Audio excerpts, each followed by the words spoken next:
Vous êtes sur la chaîne YouTube du Cercle culturel du Pays de Grâce.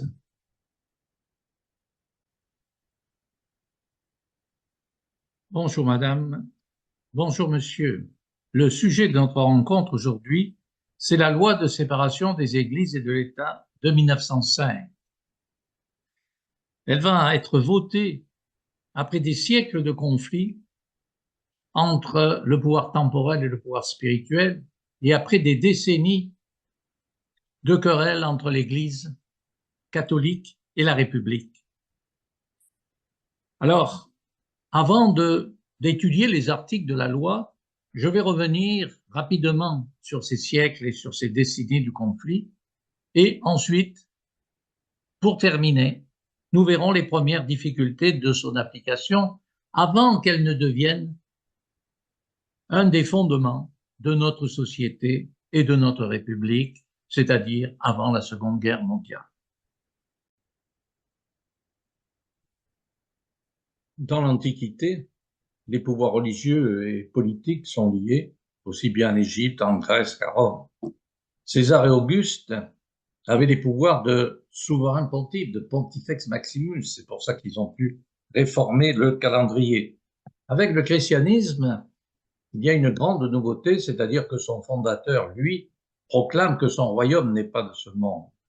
C'est pourquoi il ne lui est pas difficile de dire qu'il faut rendre à César ce qui est à César, c'est-à-dire au pouvoir temporel ce qui revient au pouvoir temporel, et à Dieu ce qui est à Dieu.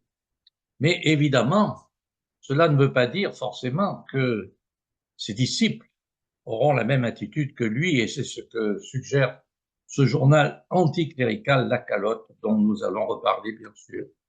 Donc dans l'Empire romain, à partir de Constantin, qui fait de l'Église chrétienne une Église officielle, eh bien, l'Église va être soumise à l'empereur. C'est lui qui va convoquer le concile, c'est lui qui va nommer les évêques. Mais en Occident, l'Empire s'effondre, on le sait. Donc ça, c'est la situation dont je viens de parler, concerne l'Église d'Orient, qui va rester ainsi soumise au pouvoir politique. Mais par contre, en Occident, la disparition de l'Empire a permis à l'évêque de Rome de devenir le chef de l'Église et même, du fait de l'anarchie qui règne en Occident, d'exercer un pouvoir temporel sur la région de Rome. Et en France, les évêques qui veulent établir un pouvoir stable choisissent ce roi barbare qui a un avantage pour eux, c'est que c'est un païen. Et par conséquent, il accepte, en acceptant de se convertir au catholicisme, il devient le roi soutenu par l'Église. Les autres, en effet, sont des hérétiques, ce sont de bons ariens, c'est-à-dire en fait des disciples d'Arius. Ils n'adhèrent pas au concile de Nicée, ils n'adhèrent pas au christianisme trinitaire.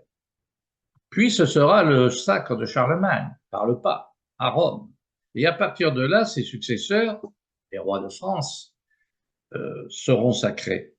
Et du coup, on considérera que leur pouvoir vient de Dieu. Il y a donc une union entre l'Église et le souverain. C'est au Moyen Âge que le souverain pontife réussit à affirmer la supériorité du pouvoir spirituel sur les rois. Celui qui arrive le mieux, c'est évidemment Innocent III, qui est ici représenté. Et par conséquent, ce pouvoir pontifical commence à irriter, bien sûr, les souverains qui essayent d'affirmer leur indépendance tout en préservant leur alliance avec l'Église. Le premier qui secoue un peu le joug, c'est Philippe IV le Bel, le petit-fils de Saint-Louis. Il proclame, enfin c'est légiste, proclame que le roi est empereur en son royaume. Il impose sa volonté au pape Boniface VIII, donc sur des questions d'argent. Il le fait même poursuivre, comme pour le traduire devant un concile. C'est ce qu'on appelle l'attentat d'Aniani. Et à la suite d'ailleurs de cette violence, le pape meurt. Et puis son successeur, ce sera Clément V. Il s'installera à Avignon, en terre provençale, pas très loin donc de la frontière du royaume de France, qui est juste de l'autre côté du Rhône. Et il imposera, Philippe le Bel imposera à Clément V la suppression de l'ordre des Templiers pour s'emparer de leurs richesses. Un peu plus tard, Charles VII profite du schisme d'Occident, c'est-à-dire le schisme d'Occident, il y a deux papes, un à Rome, un à Avignon, et puis il y a des conciles qui du coup veulent arbitrer ces problèmes et veulent décider qui est le vrai pape. Et donc on en arrive à l'idée que le concile est supérieur au pouvoir du pape, et c'est ce que déclare la pragmatique sanction de Bourges, qui est proclamée, qui est promulguée avec l'accord du haut clergé de France, le haut clergé se sentant solidaire du roi, et c'est l'origine de ce dont on va parler au cours de notre rencontre, c'est l'origine du gallicanisme, c'est-à-dire cette tradition qui veut que l'Église de France soit indépendante du pape sur le plan de son administration. Bon, alors, ça ne marche pas véritablement, cette pragmatique sanction, et plus tard, François Ier, qui a besoin du pape Médicis, va être obligé de négocier, et donc ce sera le concordat de Bologne. Alors, le concordat de Bologne, qui restera en vigueur jusqu'à la Révolution, c'est une cote mal taillée, le roi nomme les évêques, et le pape leur donne l'investiture canonique. L'Église de France est quand même, bien sûr, dans la main du roi. Alors, il y a l'épisode de l'édit de Nantes avec Henri IV. Henri IV est obligé d'instaurer la liberté de culte. On sait qu'il est protestant, il se convertit au catholicisme pour devenir roi de France, mais évidemment, il essaye d'instaurer une certaine liberté de culte. On commence à considérer là, et c'est très moderne, vous voyez, les Français comme des sujets du roi, avant d'être catholiques ou protestants. Donc cette façon de faire est absolument unique en Europe.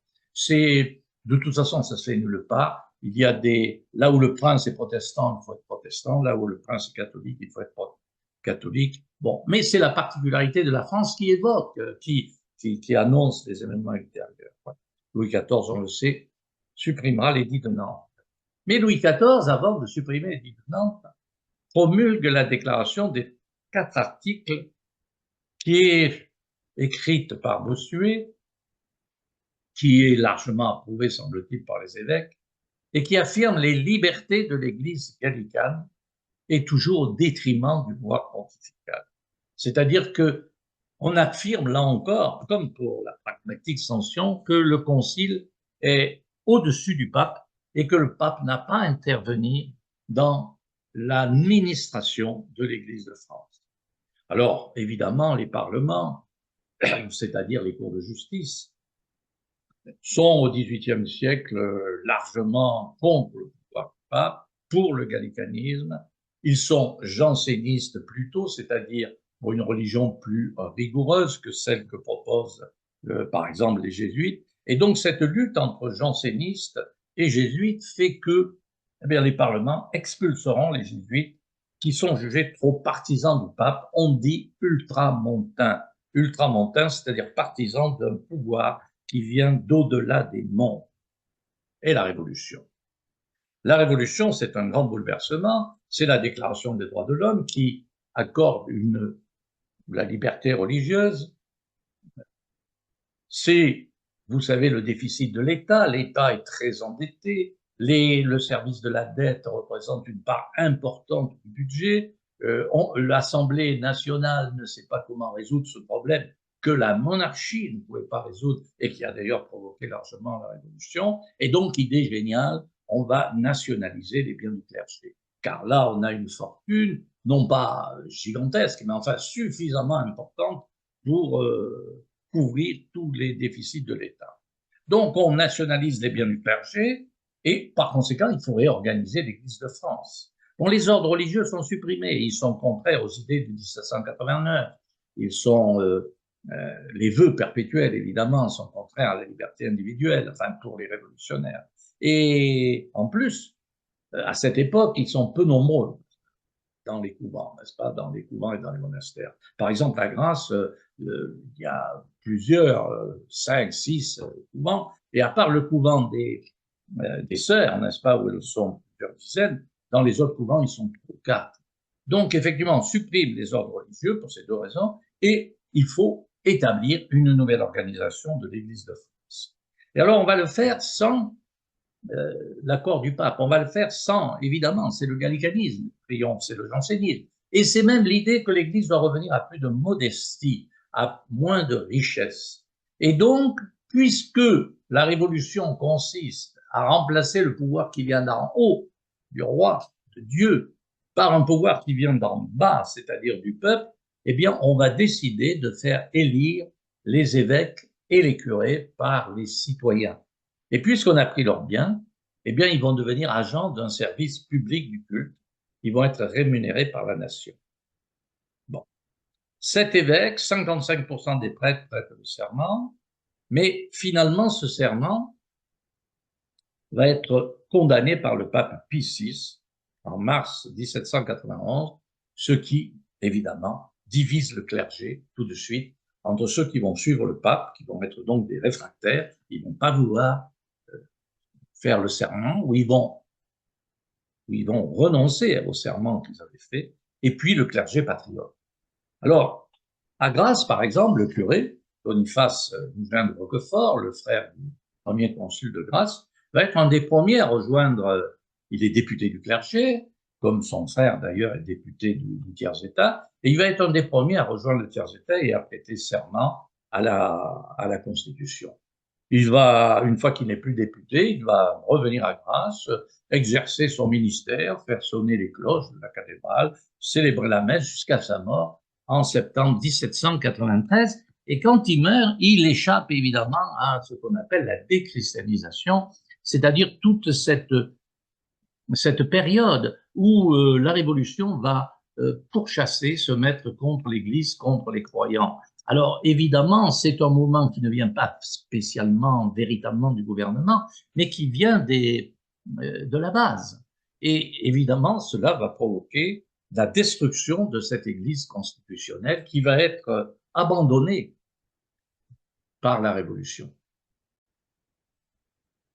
La Révolution provoque donc l'opposition des deux Frances. Cette France catholique, qui par la destruction de l'Église patriote se retrouve liée aux royalistes, et d'autre part cette France révolutionnaire, on l'appellera bientôt la France laïque. Pour établir la concorde entre les Français, Bonaparte, lorsqu'il devient premier consul, décide d'établir un texte avec le pape, d'établir un concordat avec le pape, et il va donc négocier un texte qui lui permettra de nommer les évêques, de contrôler l'Église de France, mais en même temps de rétablir le culte public.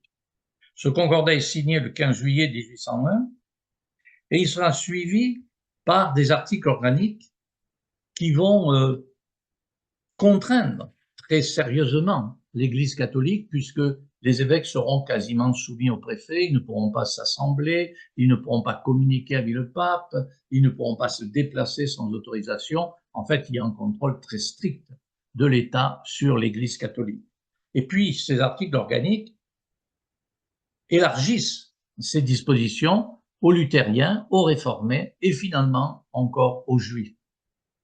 Significativement, la déclaration des 4 articles, celle de Louis XIV, qui indiquait que le concile était supérieur au pape et que l'Église de France était indépendante pour son organisation du pape, devient obligatoire dans les séminaires. Quant à l'enseignement, Bonaparte crée les lycées et l'Église est hors de ces lycées. Donc on voit que ce concordat, finalement, est un premier seuil de laïcisation. L'État n'est plus lié à telle ou telle religion, il en reconnaît 3, mais il reste neutre dans cette affaire. Cependant, c'est évidemment le catholicisme qui est le grand gagnant de cette affaire, parce que c'est lui qui représente la religion de la majorité, de la large majorité des Français.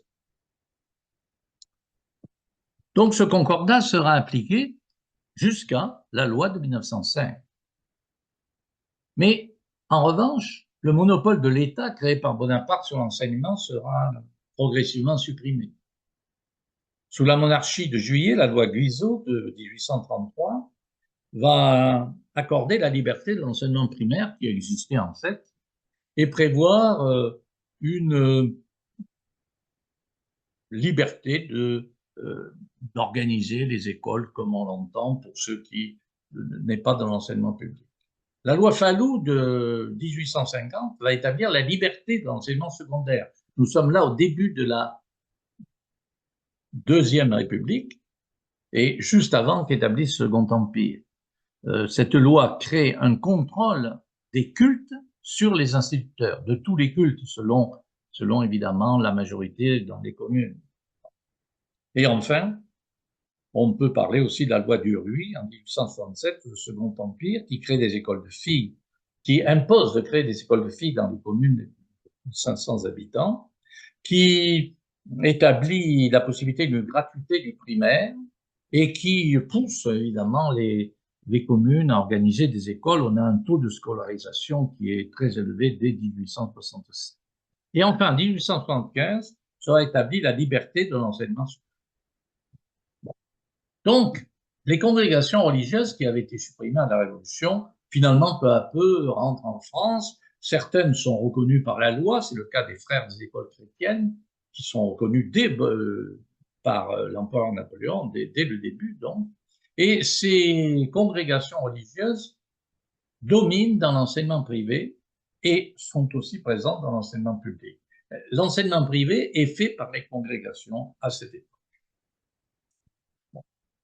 L'unité italienne. On sait que les Italiens, en tout cas une partie d'entre eux, souhaitent établir leur unité nationale, cela évidemment à la suite de la Révolution française et des idées françaises qui se répandent dans toute l'Europe. Bon.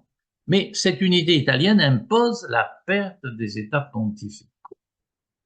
Cela survient en 1870 et au moment où se réunit le Conseil du Vatican. Et ce Concile du Vatican va renforcer très nettement le caractère monarchique de l'Église. Le pape perd ses États, mais en contrepartie, pourrait-on dire, n'est-ce pas, il reçoit un pouvoir renforcé dans l'Église. On dit que l'ultramontanisme triomphe en Italie et il va se développer, bien entendu, de plus en plus dans l'Église de France, en contradiction avec les habitudes gallicanes qui étaient celles que nous avons vues. Mais 1870, c'est aussi la défaite de la France. Napoléon III, l'Assemblée, l'opinion déclare la guerre à la Prusse, c'est une catastrophe. Et cela se termine, on le sait, par le siège de Paris et l'insurrection de Paris contre le gouvernement monarchique d'Adolphe Thiers. C'est l'épisode de la Commune. C'est terrible, c'est la semaine sanglante, c'est vers 1000 morts que les Versaillais font sur les communards en rentrant dans la ville. Mais la Commune fait exécuter des otages en représailles et elle fait exécuter l'archevêque de Paris, d'Arbois, le 24 mai 1871. Et donc, cette Assemblée nationale à majorité monarchique qui sort des élections de 1871, en somme, elle veut rétablir la monarchie et rétablir ce qu'elle appelle l'ordre moral. Et pour cela, il faut lutter contre les idées de la Révolution. Et c'est pour ça qu'elle va approuver la construction du Sacré-Cœur de Montmartre, qui est au départ une initiative privée, mais dans le but d'expier, de faire expier à la France, si vous voulez, les crimes de la Révolution. D'ailleurs, le chant sera, le cantique qui sera le grand cantique de l'époque, ça sera évidemment « Sauver, sauver Rome et la France au nom du Sacré-Cœur ». Et puis, c'est l'époque où les assomptionnistes vont donner au catholicisme un aspect populaire, de pèlerinage. Et puis, ils vont publier des journaux, nous en reparlerons, des journaux, Le Pèlerin, La Croix, dont nous reparlons. Donc, il y a toute une liaison entre le catholicisme de l'époque et l'idée monarchique, le retour à la monarchie. Bon. Donc, les républicains vont évidemment dénoncer cette alliance du catholicisme et des monarchies. Là, nous sommes au moment où est-ce qu'on va rétablir la monarchie, est-ce qu'on va rétablir la République? Et donc, les leaders républicains, notamment Léon Gambetta, celui qu'on a appelé le commis voyageur de la République, parce qu'il cherche n'est-ce pas, dans les élections à promouvoir l'idée républicaine, eh bien, lui, il va déclarer le cléricalisme. Voilà l'ennemi. Le cléricalisme, c'est donc l'intervention de ce clergé catholique, des catholiques les plus intransigeants, n'est-ce pas, dans la vie politique et en tout cas cette liaison entre l'Église et la monarchie. Et donc, dans ce programme républicain des origines, l'école obligatoire et l'école laïque gratuite, de même que la séparation des églises et de l'État, sont au programme républicain. Donc ces républicains vont gagner les élections et à partir de 1879, tous les pouvoirs, y compris la présidence de la République, sont aux mains des républicains. C'est évidemment le début de la Troisième République. Alors cet anticléricalisme existe essentiellement par rapport à l'Église catholique romaine. C'est-à-dire dans les pays protestants, il n'y a pas, dans l'Europe du Nord, il n'y a pas ce phénomène parce que dès l'origine, les protestants, comme dans l'Église d'Orient, les protestants ont été soumis au pouvoir des princes. C'est même comme ça que la réforme s'est diffusée en Allemagne et dans l'Europe du Nord. Donc en fait, cet anticléricalisme existe dans les pays où règne l'Église catholique romaine. Alors on a un anticléricalisme, on a eu un anticléricalisme très tôt au XVIIIe siècle avec l'empereur Joseph II en Autriche, où il a pratiquement mis la main sur l'Église autrichienne. Bon, après ses successeurs y renonceront. L'anticléricalisme de Bismarck en Allemagne, parce que les catholiques apparaissaient comme opposés à l'Union allemande sous l'autorité de la Prusse. Là aussi, les mesures de Bismarck seront supprimées. Et puis, à l'anticléricalisme italien, curieusement, de Cavour, puisque cette unité italienne se fera contre l'Église et l'État italien sera longtemps pas très ami avec l'Église. Mais là aussi, évidemment, ça évoluera plus tard, surtout sous l'époque de Mussolini. Donc c'est évidemment en France que la question laïque est la plus importante. Et pour les républicains, il faut que quelque chose se passe dans le domaine de l'enseignement parce qu'ils considèrent que les écoles congréganistes, et principalement les collèges jésuites, ont un enseignement contraire aux idées de 1789, ont un enseignement, la connotation bien sûr, monarchique. Donc Jules Ferry est ministre de l'Instruction publique de 1879 à 1883, et il va faire la séparation de l'école et de l'Église et développer un enseignement politique laïque. Alors évidemment, les lois de Jules Ferry ne créent pas l'école, bien sûr, parce que on a vu l'école primaire avait largement progressé, 80% des Français allaient à l'école, la gratuité avait largement progressé, plus de 60% des élèves ne payaient pas, c'est-à-dire en fait les classes populaires ne payaient plus. Et donc, ce qui est l'originalité de Ferry, c'est véritablement la laïcisation de l'école primaire, c'est-à-dire on empêche les congrégations et les prêtres d'enseigner à l'école primaire et on va interdire tout enseignement religieux dans l'enceinte même de l'école. Alors Ferry aurait, lui, personnellement, pris le système des lycées de filles et de garçons où il y avait une aumônerie avec des cours en dehors des heures de classe, mais finalement l'Assemblée a préféré faire vaquer l'école le jeudi, enfin un jour dans la semaine, pour permettre l'instruction religieuse hors de l'école. Et enfin, les religieux ne peuvent plus enseigner à l'école laïque. Au fond, l'idée que le curé sera à l'église, l'instructeur à l'école, c'est une idée qui est largement acceptée finalement par les Français. Cette affaire, même si elle divise évidemment la France, ne crée pas quand même une opposition considérable entre les Français. D'autant que, à partir de 1878, le pape Léon XIII, qui est un diplomate et qui donc est très différent de son prédécesseur Pie IX, qui était très intransigeant, qui avait condamné le monde moderne, condamné les idées de la Révolution, etc.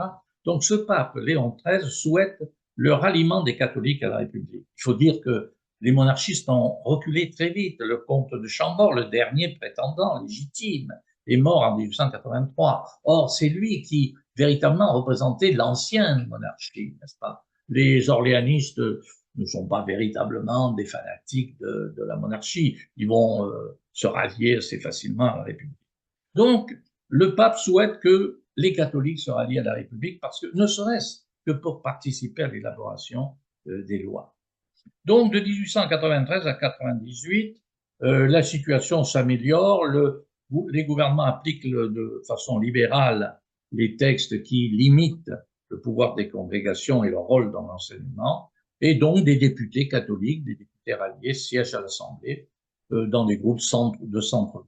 Donc les querelles s'apaisent. Les querelles s'apaisent, la querelle de l'école surtout s'apaise. Mais voilà, tout va changer. Tout va changer parce que, à partir de 1886, suite à la publication du livre d'Édouard Dumont, La France juive, l'antisémitisme progresse en France, il progresse dans les milieux catholiques, il existait déjà, et sous la forme bon, les juifs pour des questions véritablement religieuses, bien sûr. Et si le juif se convertit, bon, il n'est plus juif, là, bien entendu, il ne s'agit pas d'antisémitisme de race. Mais l'antisémitisme progresse dans les milieux catholiques, mais aussi dans les partis de gauche, parce que le juif, c'est aussi le capitaliste, vous voyez. Enfin, on l'assimile, le capitaliste. Bon. Et notamment, donc, dans les milieux nationalistes de droite aussi.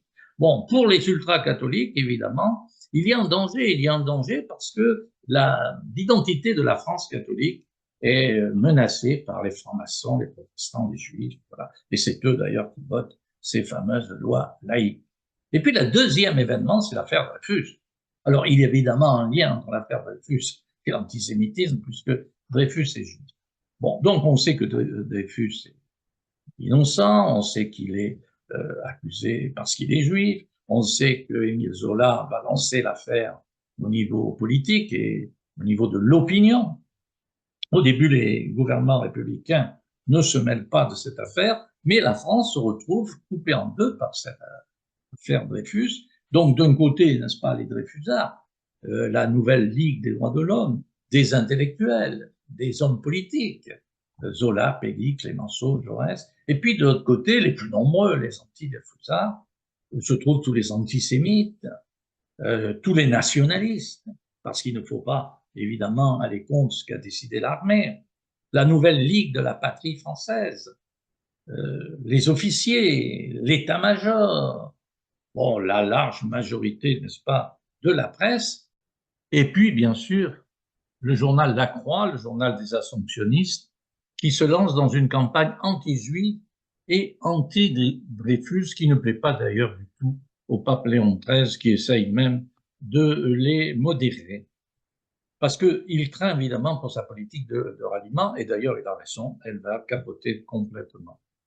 Alors, il y a en plus de cette violente campagne anti-dreyfusarde et antisémite, il y a en plus un coup d'État qui est organisé par la Ligue nationaliste de Déroulède, le 23 février 1898, qui échoue lamentablement, mais qui donne donc aux républicains l'impression que la République est véritablement en danger, et c'est pourquoi ils vont constituer un gouvernement de défense républicaine en appelant un républicain modéré comme chef du gouvernement. Il sera d'ailleurs aussi ministre de l'Intérieur et des Cultes, puisqu'à l'époque, sur la Troisième République, le chef du gouvernement a aussi un ministère à lui. Et Pierre Waldeck-Rousseau fait voter la loi du 1er juillet 1901, qui est la fameuse loi sur la liberté d'association, qui permet donc aux Français de s'associer pour toutes les causes qui peuvent les intéresser, mais qui prévoit une dérogation, des règles spéciales pour les congrégations religieuses, car il s'agit de lutter contre les moines ligueurs, c'est ce qu'il dit, contre aussi les richesses des congrégations, et puis, bien sûr, contre cette congrégation de l'Assomption qui a joué ce rôle si important, qui joue un rôle si important dans la presse. Donc par cette loi de 1901, il faudra donc une loi pour former une congrégation religieuse. Et en plus, les congrégations non autorisées ne peuvent plus enseigner, et par conséquent, c'est une façon aussi de réduire leur importance dans l'enseignement. Alors, aux élections législatives de mai 1902, évidemment, elles se font sur cette affaire de défense républicaine, Et les républicains, d'ailleurs, remportent largement la majorité, ce qu'on appelle le bloc des gauches, où se trouvent alliés les socialistes, les radicaux, et puis les républicains modérés, en tout cas une partie d'entre eux, pour ce qui concerne ce qu'on appelle les progressistes, qui sont les anciens opportunistes, c'est-à-dire le parti de Jules Ferry. Les catholiques ralliés sont dans l'opposition, de même que les nationalistes. À Grasse, c'est le maire républicain modéré Antoine Mort qui est élu député. Alors, il y a un nouveau président du Conseil, puisque c'est une nouvelle majorité, c'est donc un radical, puisque les radicaux sont les plus nombreux, c'est Émile Combes. Émile Combes est un ancien séminariste, et lorsqu'il devient président du Conseil et ministre de l'Intérieur, il a l'intention d'appliquer cette loi de 1901 sur les congrégations d'une façon extrêmement sévère. En fait, il va vouloir refuser toutes les autorisations, sauf cinq, notamment des congrégations qui travaillent dans les colonies. Alors, évidemment, dans les colonies, on a besoin des congrégations, la République a besoin des congrégations religieuses, donc celles-là sont protégées. Et puis également des congrégations vraiment de quelques-unes en France, mais qui ne s'occupent pas d'enseignement. Donc l'Assemblée le suit, toutes les autorisations pratiquement sont refusées, et donc cette loi apparaît comme une loi de persécution, et même pour Waldeck-Rousseau, ça apparaît comme un détournement de ce qu'il a voulu faire. Alors on voit par exemple des expulsions de congrégations qui, évidemment, ne dérangeaient personne, des moines de la Grande Chartreuse par exemple, et tout cela se fait dans une effervescence, parce qu'évidemment il faut envoyer l'armée, il y a des officiers qui ont des cas de conscience parce qu'ils sont catholiques, pour expulser les congrégations, c'est difficile. Donc tout cela fait beaucoup d'agitation et il y a beaucoup évidemment de médiatisation de ces affaires. Donc Émile Combes aboutit, enfin la politique d'Émile Combes aboutit à ce que 30 000 religieux quittent la France. 5 800 écoles donc sont obligées de se reconvertir, c'est-à-dire on leur interdit pas de fonctionner, mais il ne faut plus qu'il y ait de congrégation. Or, c'est elle qui enseignait, n'est-ce pas? Donc, il faut trouver soit des congréganistes qui acceptent de se défroquer, soit des laïcs, soit des prêtres séculiers. Voilà. Au total, l'enseignement catholique perd quand même 30% de ses élèves, et donc ça correspond finalement au but qu'avait Émile Combes. Alors, Émile Combes est-il anti-religieux? Peut-être pas vraiment, puisque on sait qu'il a des relations tout à fait intime avec une supérieure de couvent à Alger. On sait qu'il a été séminariste, mais voilà, il est vraiment dans l'esprit, n'est-ce pas, du gallicalisme, et il est hostile aux ordres religieux. Alors, cette politique en somme, anti-religieuse, finit par inquiéter même les républicains. Et donc, il y a un certain nombre, le climat change. On va dire que le climat change et que un certain nombre de républicains se disent qu'au fond, cette politique peut être dangereuse. Alors, je prends l'exemple ici de Clémenceau, parce que vous le connaissez, parce qu'on le connaît, c'est un personnage qui est évidemment un des plus connus de la Troisième République. Mais il n'y a pas que lui, hein, n'est-ce pas? C'est que finalement, cette laïcité intégrale où l'on veut interdire tout enseignement en congrégation, où on veut créer un monopole d'État, parce que c'est vers ça que l'on va, n'est-ce pas? Eh bien, cette politique apparaît de plus en plus dangereuse à certains républicains pour les libertés publiques. Alors, Clémenceau, au Sénat, puisqu'il est sénateur, c'était pas sénateur du Var, je repousse l'omnipotence de l'État laïque parce que j'y vois une tyrannie. Pour éviter la congrégation, nous faisons de la France une immense congrégation. J'ai dit que la charité de l'Évangile s'était traduite en violence sanglante. Et ils ajoutent qu'il en fut ainsi d'abord de notre belle devise républicaine, bon, c'est-à-dire évidemment les événements de la terreur sous la Révolution. Prenons garde qu'en cherchant sa réalisation, c'est-à-dire la réalisation de la devise républicaine, dans l'omnipotence de l'État, nous n'aboutissions aux violences qu'a toujours produite cette omnipotence. Donc le climat change et un événement va ramener dans l'actualité l'idée de la séparation de l'Église et de l'État. C'est la visite du président Émile Loubet le président de la République, à Rome, en avril 1904. En effet, il s'agit pour la France d'essayer de détacher l'Italie de son alliance avec l'Allemagne, donc c'est très important au niveau diplomatique. Mais par contre, le pape Pie X, qui a remplacé Léon XIII, et qui est un pape, on va le voir, intransigeant, le pape Pie X considère que c'est une insulte. En effet, il n'était pas pensable qu'un chef d'un pays catholique, un chef d'État de pays catholique, aille à Rome, Rome qui avait été pris par les Italiens, Rome où réside le roi d'Italie, mais en fait Rome, théoriquement, c'est la ville du pape. Donc, il proteste alors de façon discrète, mais évidemment, il y a, ça fuit, parce qu'il y a des gens à qui ça fait plaisir de faire fuir. Et donc, ça crée une réaction en France très violente. Nous sommes à une époque où le nationalisme est très fort, quoi. La souveraineté de la République est contestée par le pape, mais la République n'a rien à voir avec le pape, n'est-ce pas? Et puis en plus, ce pape convoque des évêques français. Il n'en a pas le droit par concordat, n'est-ce pas? Tout évêque ne peut pas aller à Rome sans autorisation du gouvernement, bien sûr. Donc on décide de rompre les relations diplomatiques. On ne va pas faire la guerre au Vatican, bien sûr. Donc on décide de rompre les relations diplomatiques en juillet 1915. Et donc, s'il n'y a plus de relations diplomatiques, ben, se pose le problème, qu'est-ce qu'on fait du concordat qui a été signé avec le pape? Voilà. Et donc l'idée d'une séparation. Mais suite à ce nouveau climat, on va voir que la situation évolue. En effet, le gouvernement d'Émile Combes est renversé suite à l'affaire des fiches. De quoi s'agit-il? Il s'agit que le ministre de la guerre, le général André, a demandé des enquêtes sur les opinions religieuses des officiers. On veut faire avancer les officiers républicains, alors qu'on se dit que jusqu'à présent, n'est-ce pas, c'était surtout les officiers catholiques qui bénéficiaient du soutien de l'état-major. Voilà. Donc, cette affaire est découverte, on a fiché des officiers, évidemment, ça fait scandale. Le gouvernement d'Émile Combes tombe. Son projet de séparation était extrêmement dur, et à la place, on a un nouveau gouvernement qui est dirigé par le député de Grasse, un républicain modéré, Émile Rouvier. Il a été député de Grasse de 1985 à 1902, et ensuite sénateur des Alpes-Maritimes, n'est-ce pas?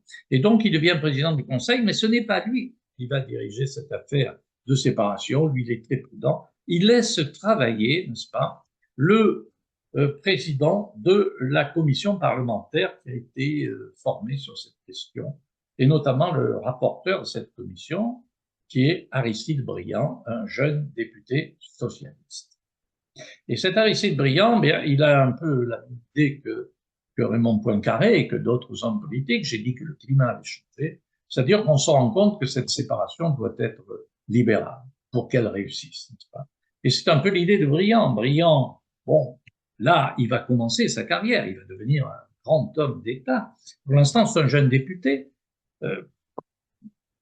Les socialistes sont en principe finalement moins anticléricaux peut-être que les radicaux, parce que les radicaux, c'est vraiment leur fonds de commerce. Les socialistes leur reprochent même en disant oui, vous êtes anticléricaux, mais c'est pour éviter, n'est-ce pas, les réformes sociales. Donc voilà. Alors est-ce qu'il est, bon, quelle est son opinion, on ne sait pas. Mais un de ses chefs de cabinet, j'ai lu ça, un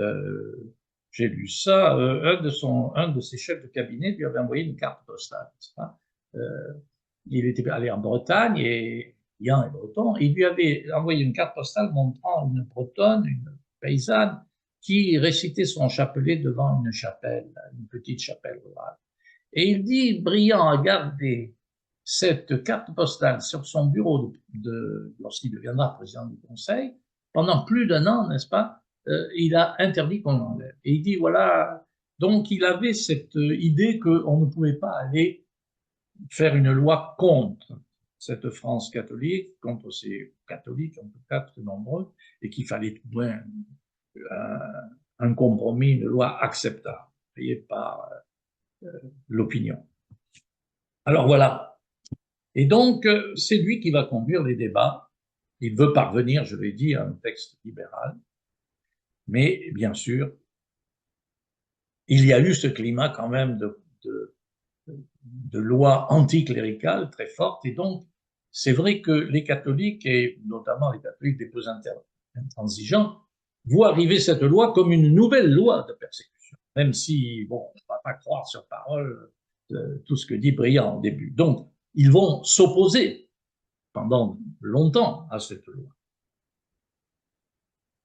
Et la discussion commence le 21 mars 1905 avec l'intervention de l'abbé Guéraud, qui est député de Finistère, et qui, comme la majorité des catholiques, est opposé, bien sûr, à cette loi, et c'est lui qui va prendre la parole en leur nom. Vous le voyez, messieurs, je ne regarde pas le concordat comme l'idéal des rapports entre l'Église et l'État. Et cependant, je n'hésite pas à déclarer que je préfère encore ce régime concordataire à la séparation que vous nous apportez. Par la séparation, en effet, l'Église deviendra dans ce pays une association semblable à toutes les autres. Très bien. Son caractère divin sera méconnu, nié par la loi et par le gouvernement. Très bien. Messieurs, toutes les opinions pourront s'exprimer. Ne perdez pas dès maintenant vos forces en interruption. Avec la séparation, l'État lui-même perdra son autorité sur le clergé et compromettra gravement les avantages que sa qualité de première nation catholique lui faisait dans le monde. C'est vrai. Vous prétendez accorder la liberté à l'Église et vous lui enlevez le budget des cultes. Je lis votre projet. La République ne reconnaît, ne salarie ni ne subventionne aucun culte. Mais quel est le but que vous vous proposez? Voulez-vous détruire le catholicisme dans ce pays? Voulez-vous anéantir la religion? Voulez-vous entraver la liberté des consciences chrétiennes, catholiques, protestantes, israélites? Nous avons des siècles pour prendre nos revanches. Et l'histoire nous apprend qu'elles viennent toujours.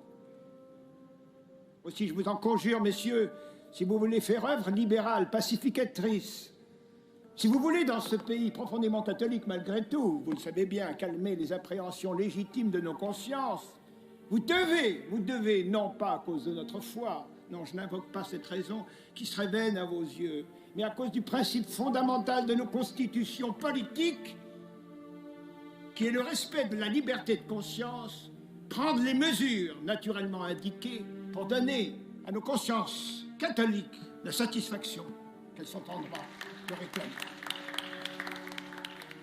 N'oubliez pas qu'au-dessus des lois que vous pouvez faire, il y a le droit de Dieu et la liberté des consciences catholiques. Ne l'oubliez pas. Sur ce point, nous ne transigeons jamais. Nous avons fait nos preuves depuis 2000 ans. Lorsque sonne l'heure des persécutions, quelque violentes qu'elles soient, nous savons y mettre la tête. Et lorsque nous y aurons mis la tête, prenez-y garde, vous serez les vaincus, messieurs.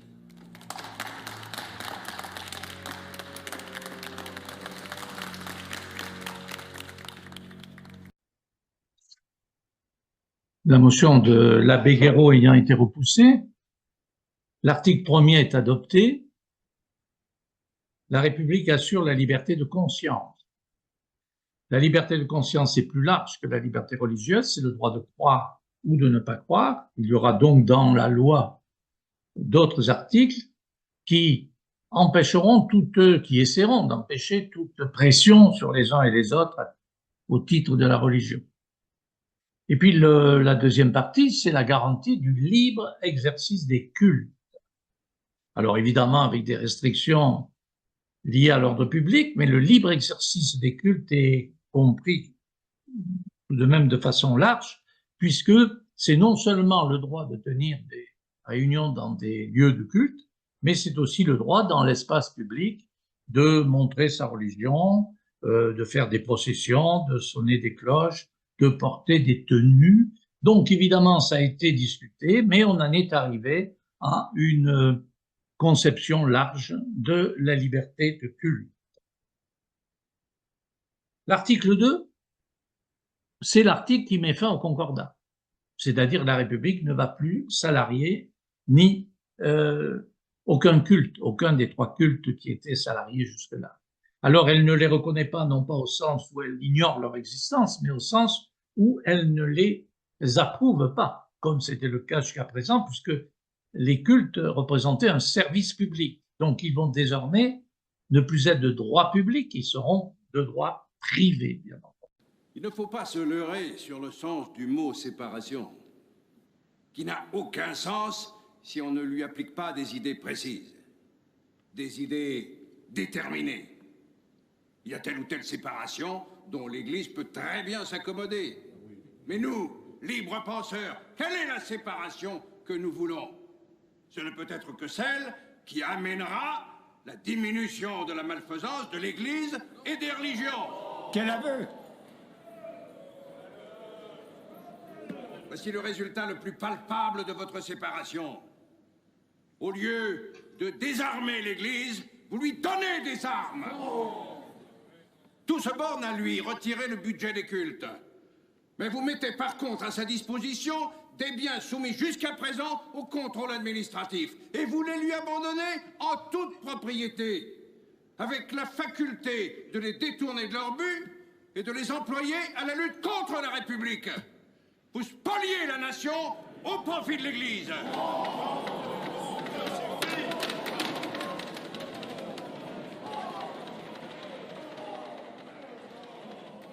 Ces biens qui autrefois étaient affectés à un service public doivent rester affectés à un service public. Mais puisqu'on le supprime! Si vous supprimez le service public des cultes, ces biens trouveront une autre destination. La nation en fera l'usage qu'elle croira devoir en faire. Voilà quelle est la véritable solution. La seule solution. Et j'ajoute, la solution équitable.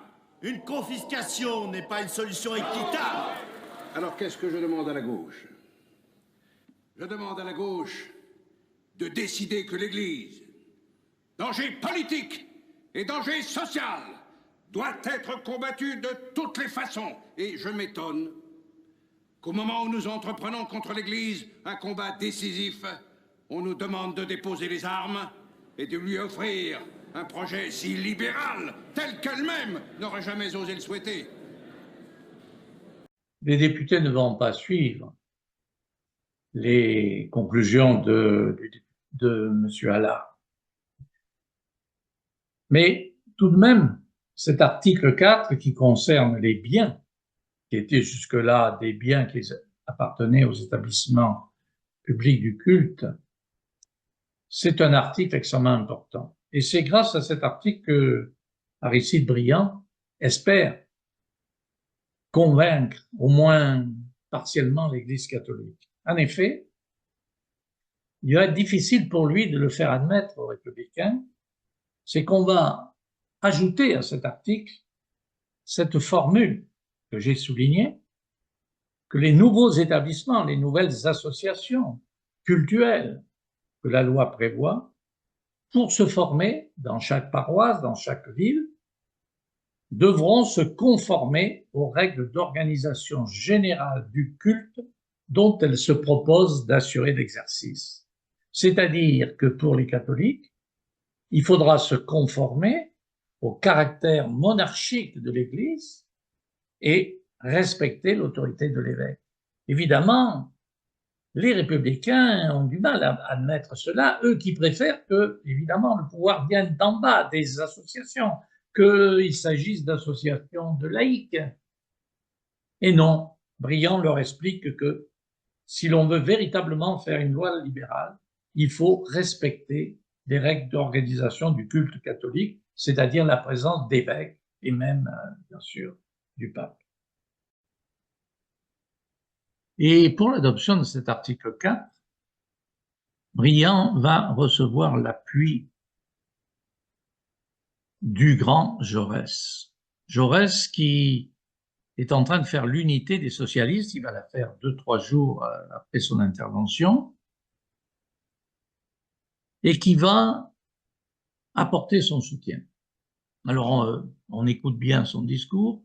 Bon, c'est un peu compliqué, parce que sa vision de l'histoire est un petit peu tordue, mais malgré tout, son intervention va être décisive et il va permettre l'adoption de cet article 4 avec d'ailleurs des voix du centre et de la droite, car une partie des députés du centre et de la droite comprennent l'importance de cet article.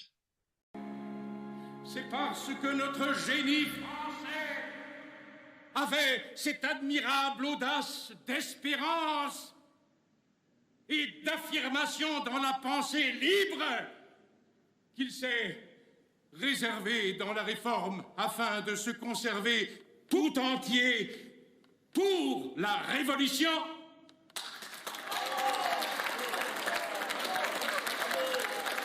Toute notre histoire proteste contre je ne sais quelle tentation de substituer les compromis incertains et tâtonnants du schisme à la marche délibérée de l'esprit vers la pleine lumière, vers la pleine science et l'entière raison.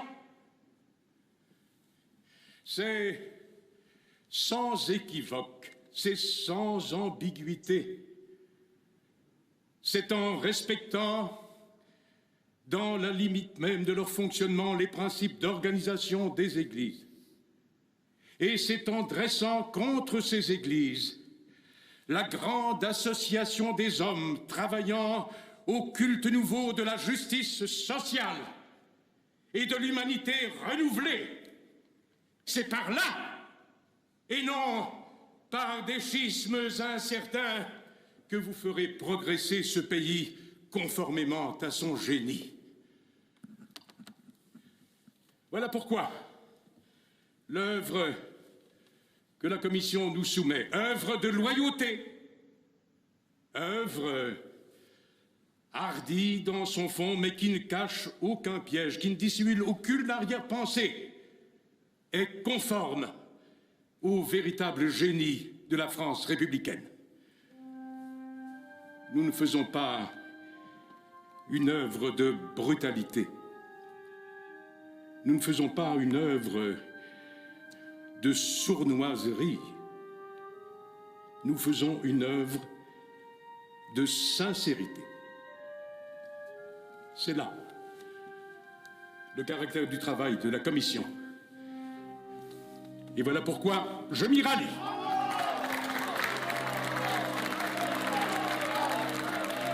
Les derniers articles de la loi concernent la police des cultes, car il ne s'agit pas évidemment d'accorder la liberté à l'Église et aux églises sans qu'il y ait des règles. Alors, j'en ai choisi quelques-unes que je résume. D'abord, il est interdit de tenir des réunions politiques dans les locaux qui servent habituellement à l'exercice d'un culte. Il est interdit d'opposer des signes religieux sur les monuments publics, sur la voie publique, en quelque emplacement public que ce soit, sauf évidemment sur les terrains prévus à cet effet et les lieux de culte. Enfin, il est interdit, je l'avais déjà dit en ce qui concerne la liberté de conscience, de faire pression sur quelqu'un pour des raisons religieuses. Donc l'employeur, la famille, voilà, et toute personne, évidemment. L'article 32 punit ceux qui pourraient empêcher, retarder ou perturber une cérémonie cultuelle. Et enfin, l'article 37, également l'article 34 d'ailleurs, est important car il protège l'État contre d'éventuels discours séditieux de prêtres ou d'autorités religieuses. Si un discours prononcé ou un écrit affiché ou distribué publiquement dans les lieux où s'exerce le culte contient une provocation directe à résister à l'exécution des lois ou aux actes légaux de l'autorité publique, ou s'il tend à soulever ou à armer une partie des citoyens contre les autres, le ministre du culte qui s'en sera rendu coupable sera puni d'un emprisonnement de 3 mois à 2 ans, sans préjudice des peines de la complicité, dans le cas où la provocation aura été suivie d'une sédition, révolte ou guerre civile. Sous l'influence des passions politiques, les hommes ne sont parfois que trop portés à nier tout progrès qui ne s'affirme pas par une violence au détriment de leurs adversaires. Je tiens à le dire hautement, le progrès ainsi compris n'est pas dans ma manière.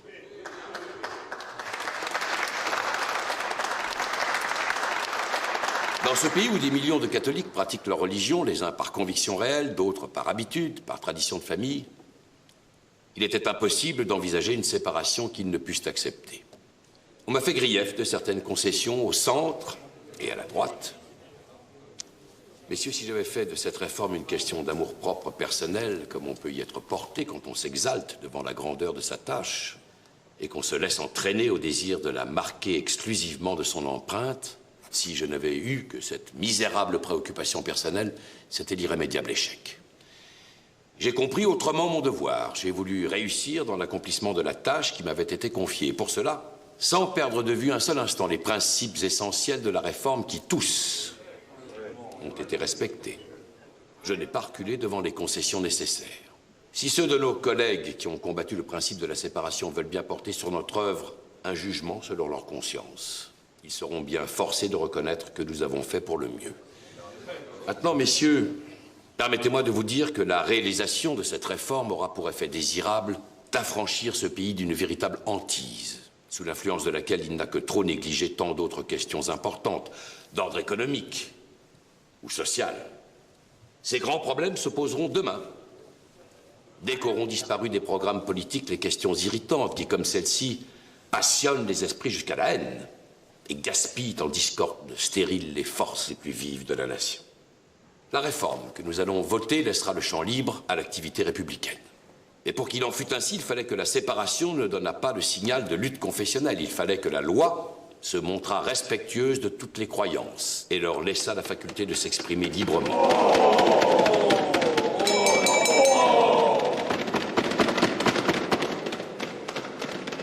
Nous l'avons faite de telle sorte que l'Église ne puisse invoquer aucun prétexte pour s'insurger contre le nouvel état de choses. Pas du tout. C'est scandaleux! C'est une honte! Alors, Monsieur Guéraud, je ne comprends pas les interruptions de vos amis, pas plus que je ne m'explique davantage les paroles que vous prononciez au début de cette discussion quand vous disiez, vous prétendez accorder la liberté à l'Église et vous lui enlevez le budget des cultes. Mais Monsieur Guéraud, si l'Église ne peut se passer des subsides de l'État, c'est que l'Église est déjà morte. Je n'ai jamais dit cela, Monsieur Briand. Eh bien, si ça n'est pas votre opinion, alors vous devez vous tenir pour satisfait de la loi que nous avons faite. En tout cas, vous ne pourrez plus, demain, aller dire aux paysans, aux catholiques de France, que la majorité républicaine de cette Chambre s'est montrée à votre égard persécutrice et tyrannique, car elle vous aura généreusement accordé tout ce que raisonnablement vos consciences pouvaient exiger, la justice et la liberté.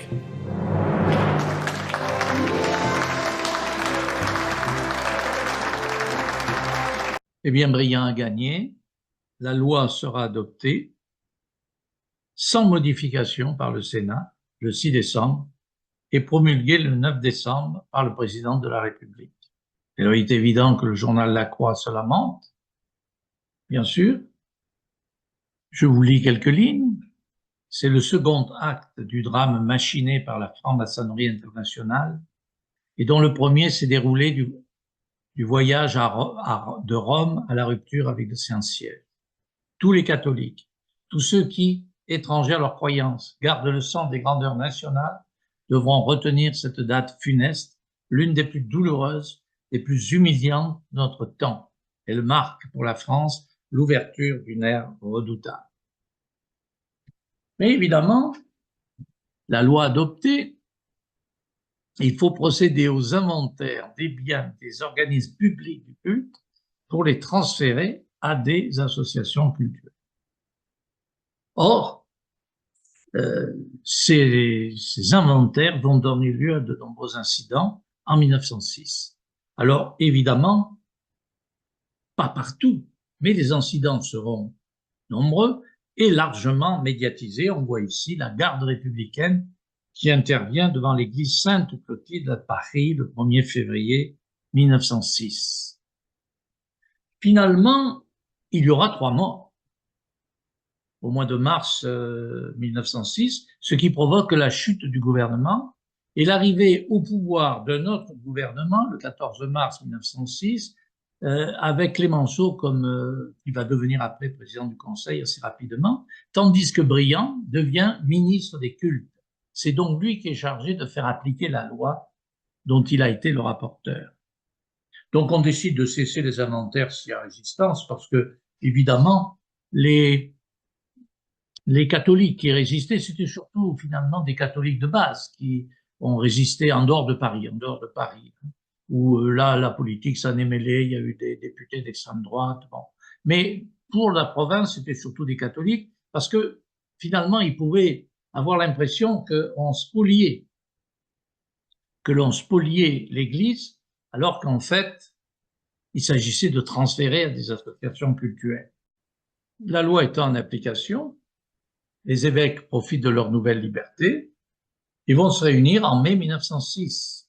Quant à l'évêque de Nice, il est plutôt favorable, comme beaucoup de ses collègues d'ailleurs, à l'essai de la loi, comme d'ailleurs les intellectuels catholiques aussi, qui écrivent dans ce sens aux évêques.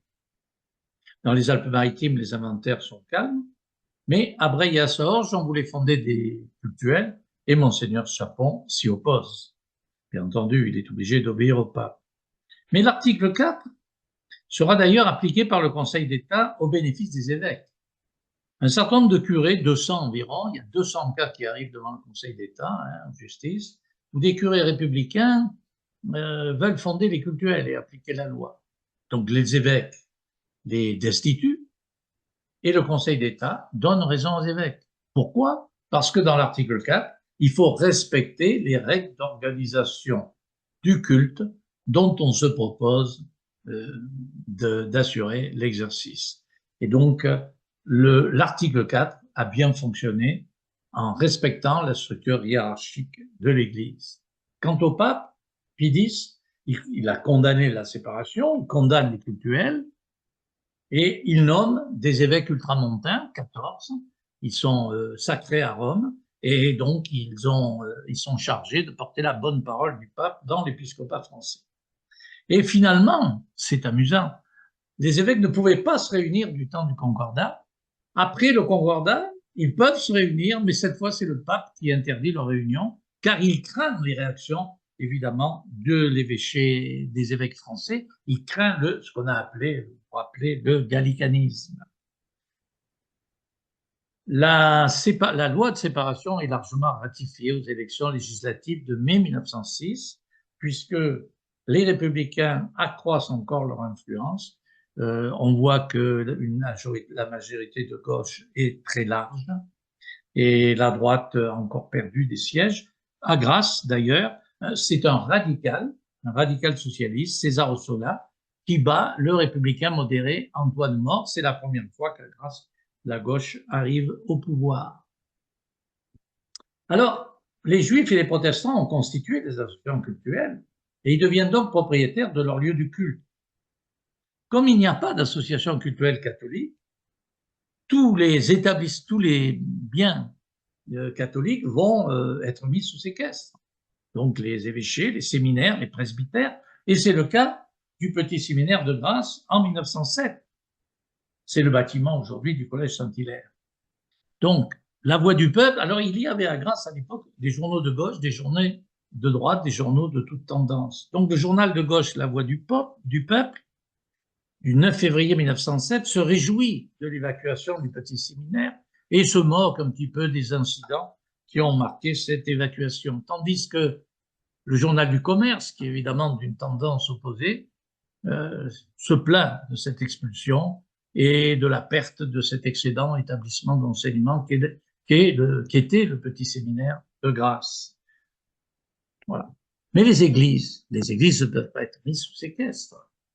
On ne va pas les fermer, et alors où vont les catholiques pour leur culte? Donc Briand va faire modifier la législation. Il est ministre des cultes, et il va demander aux députés, il va demander aux républicains de faire encore un effort de libéralisme, n'est-ce pas, et d'éviter toute confrontation avec l'Église. Voilà. Et donc, il faut contourner le pape. Alors, il fait voter la loi du 2 janvier 1907 qui autorise la jouissance des églises par d'autres associations que des cultuels, et ou même, s'il n'y a pas d'association, par des ministres du culte qui se déclareraient. Mais le pape refuse toute déclaration.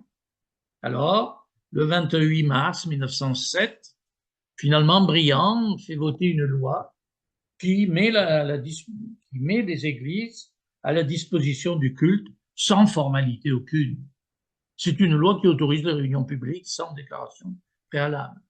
Les sonneries de cloche, les manifestations publiques sont autorisées, conformément aux traditions locales. Et enfin, la loi du 13 avril 1908 permet aux communes et à l'État de payer les dépenses d'entretien des édifices qui ont été mis à la disposition du culte. On se retrouve donc avec une disposition très favorable pour l'Église catholique, puisque autrefois, du temps du Concordat, bien les organismes publics du culte devaient entretenir nos églises, et maintenant, c'est la commune ou l'État, pour les cathédrales, qui va le faire. Alors, le pape ne lâche pas.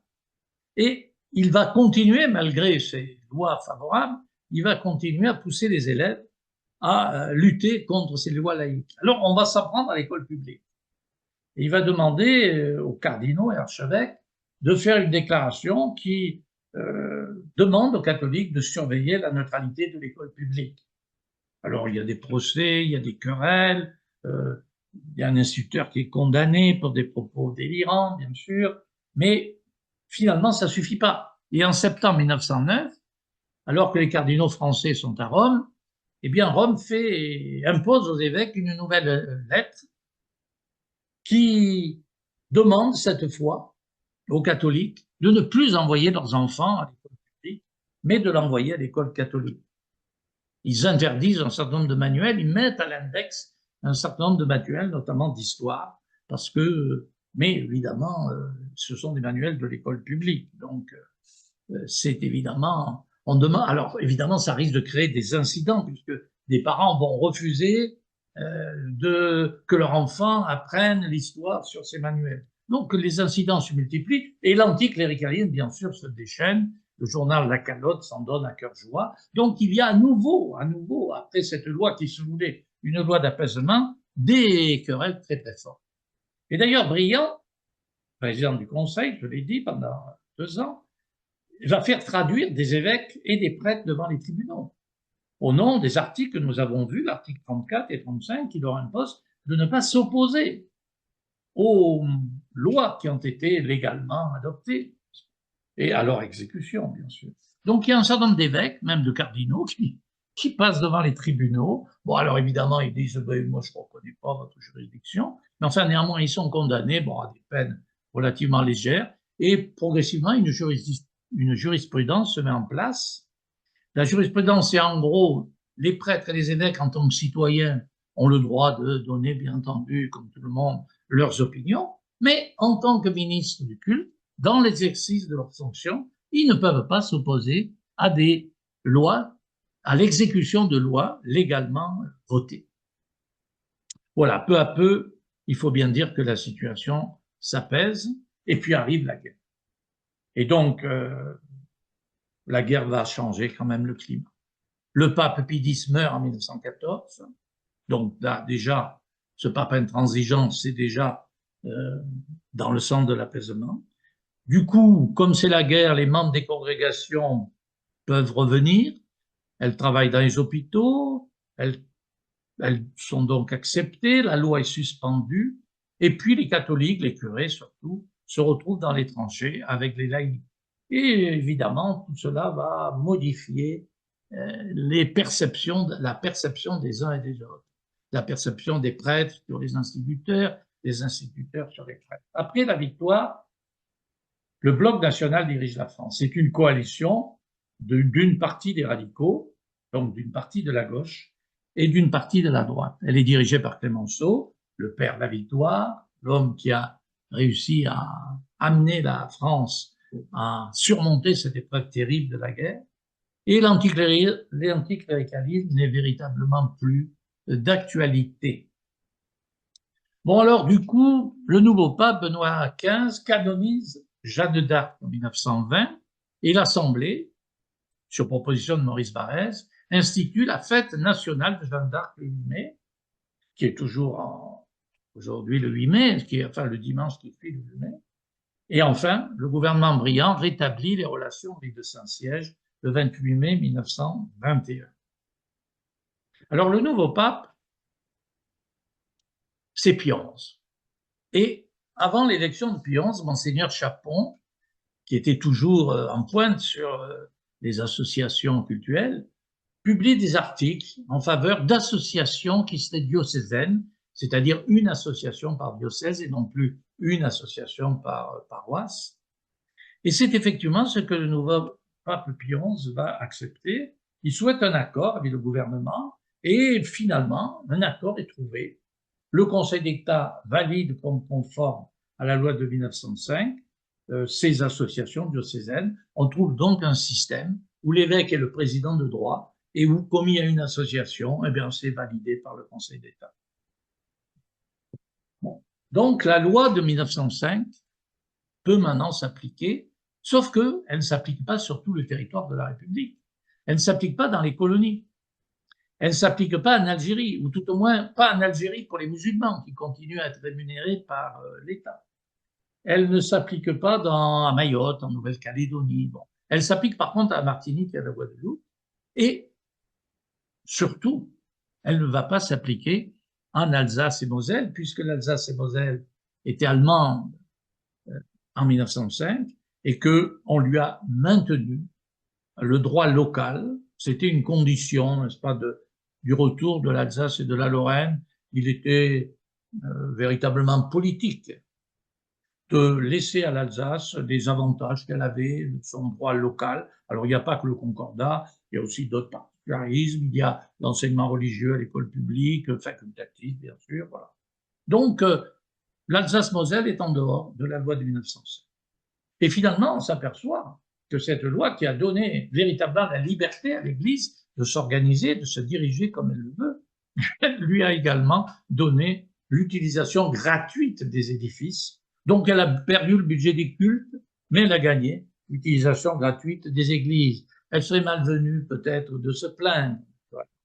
Mais quand la gauche revient au pouvoir en 24, elle envisage de rompre les relations avec le Saint-Siège à nouveau, de supprimer le concordat. Mais les temps ont changé. Il y a des manifestations catholiques, bien sûr, de la Fédération nationale catholique, mais au fond, la laïcité est acceptée par la majorité des catholiques. Donc, la polémique s'apaise, le cartel des gauches ne peut pas appliquer sa politique. Voilà, la polémique entre l'État et l'Église ne concernera plus désormais que la question scolaire, et encore que c'est pas tout de suite. Quant à l'anticléricalisme, il s'atténue peu à peu, mais il reste quand même un frein au droit de vote des femmes. C'est que les républicains veulent pas trop faire voter les femmes parce que, évidemment, elles sont soupçonnées d'être plus favorables à l'Église. Évidemment, ils le voient bien chez eux, dans leur maison. Un grand nombre d'entre eux sont obligés d'aller à la messe, de faire la communion aux enfants, de les envoyer au catéchisme, n'est-ce pas? Les femmes veillent. Et donc, le droit des votes des femmes leur paraît quand même assez dangereux. Bon, quand il sera adopté, tout cela aura disparu en 1945. Donc, en 1945, la laïcité... alors, la loi de 1905 ne parle pas de laïcité, mais en fait, elle l'établit. Et la laïcité devient un principe constitutionnel, aussi bien pour la 4e que pour la 5e République. Alors, que conclure pour cette loi? Eh bien, il faut reconnaître qu'elle a été le fruit d'un excellent travail parlementaire, car ils ont travaillé pendant 3 mois, ils sont allés au fond des choses, ils ont essayé de trouver un équilibre qui était acceptable pour tous, qui était pour l'État, lui donner évidemment le rôle qui est le sien, et laisser la liberté à l'Église. Un siècle, aujourd'hui, un siècle après son adoption, elle fait partie des textes fondamentaux qui régissent notre société et qui sont très rarement remis en cause. Je vous remercie pour votre attention et espère vous retrouver sur la chaîne YouTube du Cercle culturel du Pays de Grâce.